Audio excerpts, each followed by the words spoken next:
ये पहला सूत्र है, भोगों में वैराग्य की दृढ़ भावना होना। जो भोग भगवत विमुख करने वाला है उससे दृढ़ वैराग्य। इतना प्रार्थना समझ लीजिए कि शास्त्र विरुद्ध आचरण करने वाला बहुत पछताएगा, बहुत जलेगा, बहुत दलदल में फंस जाएगा। कभी शास्त्र की आज्ञा का उल्लंघन मत करो, कभी गुरुजन संत जनों की आज्ञा को हल्के में मत लो। अगर जिन्होंने हल्के में लिया वो फंस गए और परम पद से दूर हो गए। माना कि तुम चार धनियों को रिझा करके करोड़पति कहला सकते हो, माना कि तुम्हारे पास बहुत वैभव हो सकता है, लेकिन प्रियालाल की प्राप्ति नहीं कर सकते। जो शास्त्र और संत और गुरुजनों के वचनों की अवहेलना करते, हल्के में लेते हैं, वो इस माया से पार नहीं। हल्के अरे तो बोलते ही रहते हैं और अपने मन की लगा के करते हो, जरूर फेल हो जाते हैं एक दिन। देख लेना, समय आने पर देख लेना, हमारे शब्दों को देख लेना कि आप ऐसे दलदल में फंसेंगे, आप ऐसी अशांति में फंसेंगे, आप ऐसे मोह राग में फंस जाएंगे जिससे प्रियालाल छूट जाएंगे, जिनके लिए आप चले। इसीलिए जानबूझकर सर्वस्व का त्याग किया जाता है प्रभु के लिए। अपने संपूर्ण ममत्व को, अपने संपूर्ण अहम को जब प्रभु के चरणों में समर्पित कर देते, तब दृढ़ भक्ति होती है। इसलिए भोगों में दृढ़ वैराग्य की भावना, ये नींव है परमार्थ की। और यही पहली सीढ़ी से लाखों फिसल जाते हैं, फिर बैलेंस बना के चलते हैं। किसी भी तरह जीना है बस। अब वो उद्देश्य नहीं रहा भगवत प्राप्ति, भगवत प्रेम, वो उत्साह नहीं रहा निरंतर भगवत भजन का। दूसरा बहुत सुंदर ये 7 सूत्र हैं। कुविचार, कुकर्म और कुसंग, इनका त्याग हो जाना चाहिए। कस्तरति कस्तरति मायाम यह संगास त्यजति। बोले कौन तरता है, कौन तरता है माया से? बोले यह संगास त्यजति, जो संग का त्याग कर देता है। संग बहुत जहर है, बहुत जहर है। अगर आप समझ पाओ तो, हमारी बात को पकड़ लोगे तो कभी दुखी नहीं रहोगे, सदैव सुखी रहोगे। भगवत भाव से संग करो। अन्य कोई भी भाव अगर संग में आ गया तो रोना पड़ेगा, दुखी होना पड़ेगा, पछताना पड़ेगा, हाथ मींजना पड़ेगा। विश्वास कीजिए, तुम भगवान के हो इसलिए तुम्हें फंसा तो कोई सकता नहीं, पर तुम्हें रोना पड़ेगा, तुम्हें तड़पना पड़ेगा, तुम्हें पछताना पड़ेगा। संगास त्यजति यो महानुभाव सेवते, जो भगवत विमुख का संग त्याग कर देता है, भगवत सन्मुख कराने वाले महापुरुषों का सेवन करता है। माया से मुक्त होने के लिए 2 बातें बहुत अनिवार्य है। यो महानुभाव सेवते, महापुरुषों का संग करता रहे, और यह संगास त्यजति, अन्य सब संगों का त्याग करता रहे। कुविचार, कुविचार कब हमारे अंदर आते हैं, अधिकार कब करते हैं? एक तो पूर्व कर्मों के अनुसार कुविचार होते हैं। जैसे बचपन से कुछ आदतें ऐसी गंदी होती हैं जिनको हमने कहीं सीखा नहीं, पढ़ा नहीं, दिखाया नहीं गया, सुनाया नहीं गया, पर वो अंदर से है और वो भजन के द्वारा मिटती है, नहीं तो पूरे जीवन और अन्य जन्मों में भी बनी रहती है, क्योंकि पूर्व गलत किए हुए कर्म का संस्कार जीव के अंदर रहता है। दूसरा, इस जन्म का कुविचार होता है। पूर्व जन्म का कुविचार जब तक हम उसका क्रियात्मक रूप नहीं लेंगे तब तक उसमें दम नहीं है। पूर्व जन्म के द्वारा कुविचार ये होता है कि पूर्व जन्म के किए हुए कर्म का कुविचार जो होता है, हम इस समय बिल्कुल सही ढंग से चल रहे हैं, लेकिन हमारे अंदर वो आकर्षण हो रहा है, वो खान पान का, वो भोग का, वो नाना प्रकार की दुर्विचारों का, क्योंकि वो संस्कार हैं, उन्हीं को भजन के द्वारा नष्ट करते। दुर्वासना मम सदा परिकर्षयन्ति। और एक होता है इस जन्म का, ये बहुत खतरनाक होता है। पूर्व जन्म का तो मंद होता है, वो विचार आया और चला गया, अगर उसको पकड़कर क्रिया में उतार दिया तब तो संस्कार बहुत दृढ़ हो गया, अगर क्रिया नहीं उतारी तो वो आया कुविचार नष्ट हो जाएगा। अब जो इस जन्म का कुविचार, उससे बचने की बहुत जरूरत है। इस जन्म का कुविचार होता है गंदा दृश्य देखा, जैसे अजामिल ने कुविचार उदय हुआ और वैश्यागामी बन गया। गंदा दृश्य देखा, जैसे शौभरी ऋषि ने कुविचार उदय हुआ, 50 राजकुमारियों से ब्याह किया। सुनना, देखना और बोलना, इन 3 का विचार पर बहुत प्रभाव पड़ता है। हम गंदी दृश्य देख रहे हैं, गंदे संग करके गंदी बातें सुन रहे हैं, गंदी बातें बोल रहे हैं तो हमारे विचार गंदे ही होंगे पक्का, क्योंकि जो हम देखते हैं, सुनते हैं, बोलते हैं, वही हमारा मनन होता है, वही हमारा विचार बनता है। इस जन्म में कुविचार को रोक दो। पूर्व जन्म के संस्कार रूप कुविचार जो आता है वो तटस्थ भूमिका रखी जाए, साक्षी भाव, वो अपने आप नष्ट हो जाएंगे क्योंकि भजन चल रहा है। लेकिन इस जन्म का कुविचार ना होने पावे। कोई दृश्य देखकर मोबाइल आदि से या प्राकृतिक दृश्यों को ऐसे जो हमारी भोग वासना को बढ़ाए, कोई ऐसी बात सुनकर या ऐसी चर्चा करके जो हमारे विचारों को मलिन कर दे, इस पर बहुत सावधान रहना चाहिए साधक को। तो दूसरा है कुविचार का त्याग और कुकर्म का त्याग। कर्म सुकर्म और कुकर्म होते हैं, जैसे मति वैसे ही कर्म होते हैं। जहां सुमति होती है वहां सुकर्म होते हैं, और जहां कुमति होती है वहां कुविचार और कुकर्म होते हैं। कुमति किसे कहते हैं? जो शास्त्र संत भगवद विमुख मति है वो कुमति है। और जहां कुमति तहां विपत्ति निदाना। जहां कुमति है वहां विपत्ति ही विपत्ति, पापाचरण का फल, दुख, विपत्ति, संकट, चिंता, शोक, भय। और जहां सुमति तहां संपत्ति नाना। जहां सुमति होती है वहां सत्कर्म बनते हैं, और जहां शुभ कर्म सत्कर्म बनते हैं वहां सुख, शांति, बहुत विश्राम स्थिति आनंदमय रहती है। तो कुकर्म ना होने पावे। शास्त्र विरुद्ध, गुरु आज्ञा के विरुद्ध, संत जनों की आज्ञा के विरुद्ध जो कर्म होते हैं उन्हें कुकर्म कहते हैं। बहुत तरह के होते हैं। जिनको शास्त्र मना करते हैं वो आचरण कुकर्म होगा, भले आप उसको बहुत सजा कर करें। और इसी में कुविचार, कुकर्म और कुसंग। कुसंग दो प्रकार का होता है, एक वृत्ति का होता है, एक व्यक्ति का होता है। व्यक्ति का कुसंग उतना हानिकारक नहीं हो सकता जितना वृत्ति का कुसंग होता है। व्यक्ति तो कुछ देर मिला, अपना रंग डाला, चला गया, लेकिन वृत्ति हमारी अच्छी है तो वो रंग चढ़ेगा नहीं। जो रहीम उत्तम प्रकृति का कर सकत कुसंग, चंदन विष व्यापत नहीं लपटे रहत भुजंग। लेकिन जो वृत्ति का कुसंग है, अंदर जो हमारे गलत बात चल रही, गलत कामना चल रही, भोग भोगने की इच्छा का विचार चल रहा है, वो बहुत खतरनाक है। उपासक को अंदर की वृत्ति और बाहर के व्यक्ति, कुसंग हो रहा है बाहर से, इसकी पहचान हम कैसे जाने कि कुसंग हो रहा है? जिस वस्तु, व्यक्ति, स्थान के संसर्ग में आने से प्रभु का विस्मरण हो जाए और इंद्रिया मन चलायमान होकर गलत आचरणों में उतर जाए, उसे कुसंग कहते हैं। जिस वस्तु, व्यक्ति, स्थान के संसर्ग में आने से भगवत स्मृति जागृत हो जाए, भगवान के लिए हमारा हृदय व्याकुल हो जाए, उससे सत्संग कहते हैं। कुमार्गगामी वृत्तियों का त्याग करके भगवत मार्ग में चलने का नवीन उत्साह जागृत हो जाए, उसे सत्संग कहते हैं। और भगवान से विमुख होकर के भोग वासनाओं में हमारी वृत्तियां उतर जाएं, भगवान का विस्मरण हो जाए, उसे कुसंग कहते हैं। तो पहला है विषयों में दृढ़ वैराग्य की भावना, भोगों में दृढ़ वैराग्य। दूसरा है कुविचार, कुकर्म और कुसंग का त्याग संपूर्णतया। तीसरा, विषय चिंतन के लिए समय ही ना दिया जाए, निरंतर भगवत चिंतन किया जाए। ऐसे भजन का तार जोड़ दो कि खाली समय ही ना रहे कि कोई विषय चिंतन घुस जाए।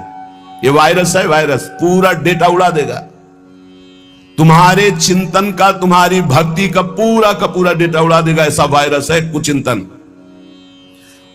बाहर से आरती कर रहे हैं, अंदर से विषय भोग की चिंता चल रही है। बाहर से फूल अर्पित कर रहे हैं, अंदर से विषय चिंतन चल रहा है। ये है, पूरा डेटा उड़ा दिया। बाहर से क्रिया भागवतिक हो रही, अंदर से चिंतन बिल्कुल बर्बाद। जिनका चिंतन भागवतिक चलता है, मुख प्रसन्न तन तेज विराजा, उनका मुख में प्रसन्नता होगी, उस शरीर में तेज होगा, क्योंकि भगवान नाम जपने से पाप नष्ट होते हैं। पाप नष्ट होते ही स्वाभाविक तेज प्रकाशित होने लगता है। विषय चिंतन का समय ही ना दिया जाए। हर समय नाम जप, लीला कथा, गायन, श्रवण, अपने पास इतने अभ्यास के साधन हैं, एक क्षण भी खाली नहीं। पक्का समझ लीजिए, जब मंत्र में मन न लगे, नाम जप शुरू कर दो, राधा वल्लभ श्री हरिवंश, राधा वल्लभ श्री हरिवंश। इसमें भी मन न लगे, राधा राधा राधा। अब इसमें भी मन नहीं लगा, तुरंत चतुरासी जी में आ जाओ, कोई पद गुनगुनाने लगो। हमको अभ्यास ऐसा करना है कि विषय चिंतन का समय ही नहीं देना। विषय चिंतन इतना प्रभावशाली है कि जहां वो चलने लगेगा तो भजन रोक देगा। और अगर भजन चलता रहा तो विषय चिंतन के लिए जगह नहीं है। विषय चिंतन हुआ, खतरा मोल ले लिया। कहा हनुमंत विपत्ति प्रभु सोई। कौन सी विपत्ति? हनुमान जी के मत में दुख विपत्ति क्या है? ये नहीं कि कोई अव्यवस्था हो गई, हमारी मानी हुई सुख संपत्ति खो गई तो ये विपत्ति है, नहीं। हनुमान जी के मत में नहीं। हनुमान जी के मत में विपत्ति क्या है? कह हनुमंत विपत्ति प्रभु सोई, जब तब सुमिरन भजन न होई। सबसे बड़ी विपत्ति वही है जब भगवान का सुमिरन न होकर विषय चिंतन हो रहा हो। सर्वनाश, तेरा सर्वनाश हो। सर्वनाश का मतलब होता है बुद्धि का नाश। बुद्धि नाश ही सर्वनाश है। जहां भगवत स्मृति गई, स्मृति भ्रंशात बुद्धिनाश हो, और बुद्धिनाशात प्रणश्यति, प्रणश्यति सर्वनाश हो गया। तेरा सर्वनाश हो जाएगा। सर्वनाश का मतलब तेरी बुद्धि भ्रष्ट हो जाएगी, तेरी बुद्धि सत्य निर्णय के योग्य नहीं रहेगी। यही सर्वनाश है। शास्त्रीय पद्धति में सर्वनाश का स्वरूप है बुद्धि का भगवान से विमुख होकर भ्रष्ट हो जाना। तो विषय चिंतन का स्थान ही मत दो इतना भगवत चिंतन। इसीलिए अव्यावृत भजनात् देवर्षि नारद जी कहते हैं निरंतर भजन चलता रहे। भजन के ये साधक कोई बिरला पकड़ पाता है। अंतर रहित निरंतर तैल धारावत भगवत चिंतन। श्वास श्वास में नाम, नाम में श्वास, दोनों एक हो जाए, एकम एक। श्वास ही नाम, नाम ही श्वासा, नाम श्वास को भेद मिटावे। एकम एक हो जाए, श्वास और नाम बिलग नहीं, नाम और श्वास बिलग नहीं।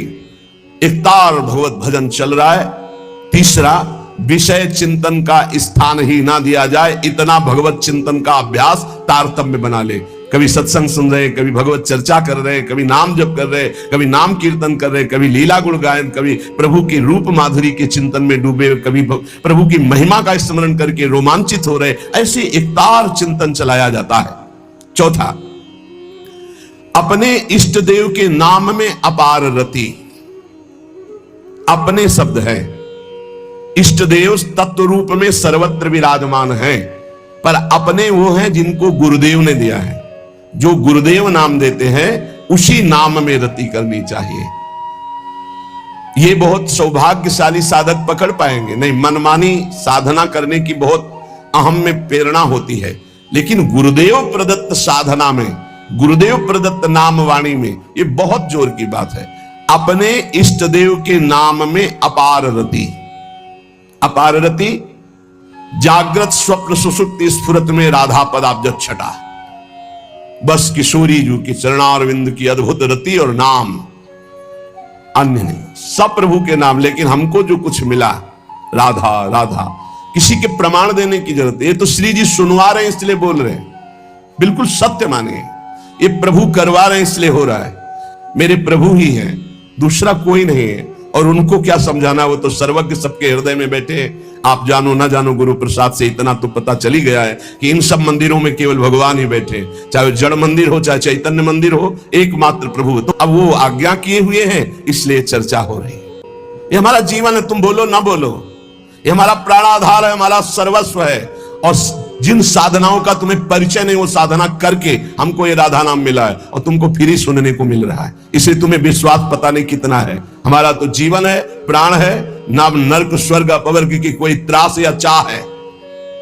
ये बस नाम ना छूटे, जो गुरुदेव ने दिया ये नाम न छूटे। दाता राधा नाम, हितजू महाराज ने, गुरुदेव ने राधा नाम दिया, जो सिंहासन पे बैठा। सर्वस्व सब कुछ, अब नहीं, अब नहीं। वेदान्न पे संन्यस्ते, अब न लोक का भय, न वेद का भय, न शास्त्र का। अब तो एकमात्र केवल राधा राधा राधा। पकड़ लो पकड़ लो, नहीं हवा ही है, जा रही है। क्या दे सकते हो? आपके पास है क्या? आप में चैतन्य शक्ति मेरे प्रभु की है, आपका शरीर रचा मेरे प्रभु का है, आपके पास जो भोग सामग्री वो प्रभु के द्वारा दी हुई। तो हम तुमसे मांगे या प्रभु से? हमारे तो सिर्फ आप हो।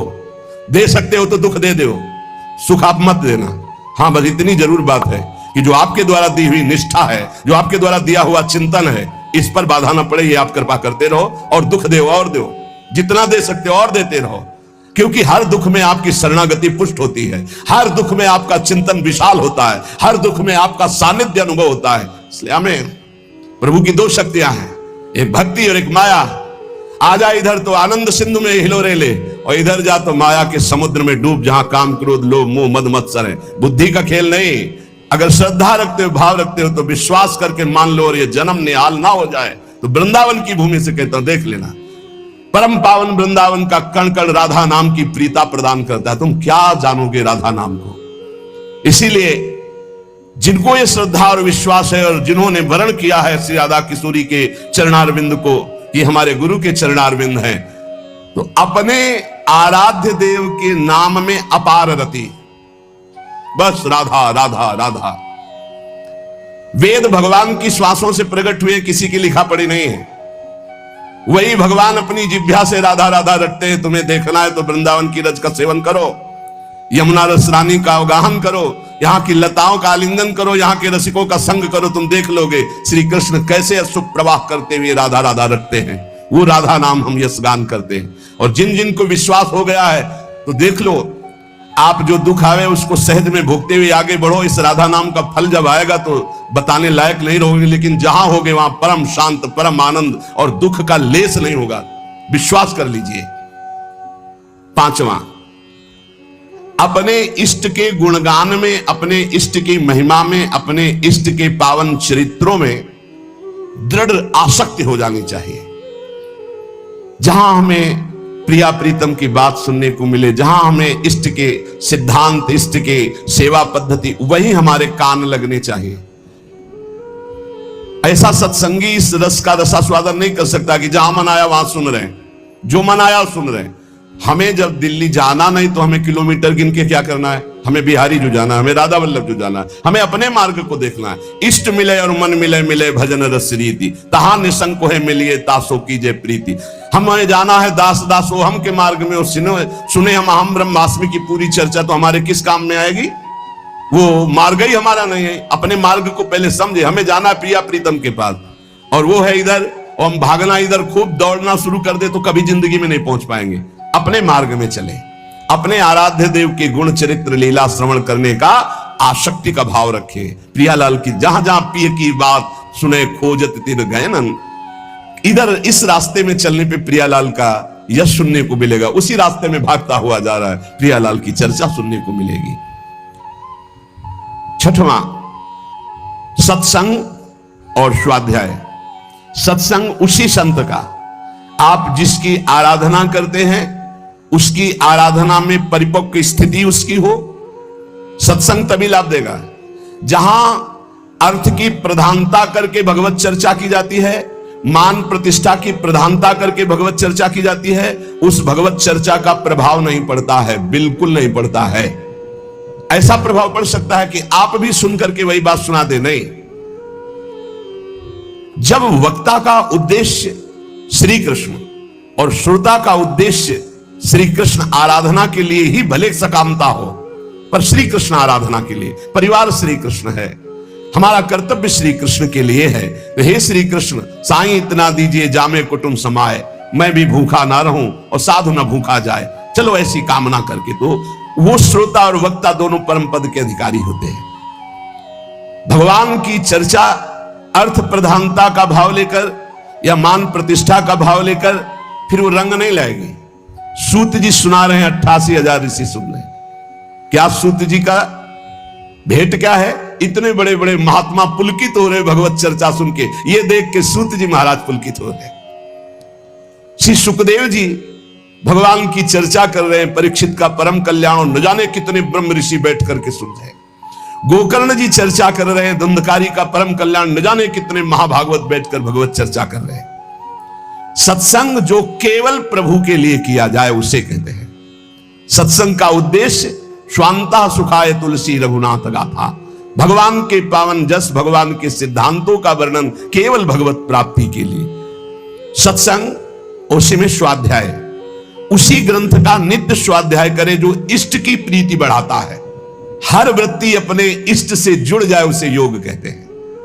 परमात्मा में चित्त वृत्ति का पूर्ण रूप से समाहित हो जाना, स्थिर हो जाना, इसे योग कहते हैं।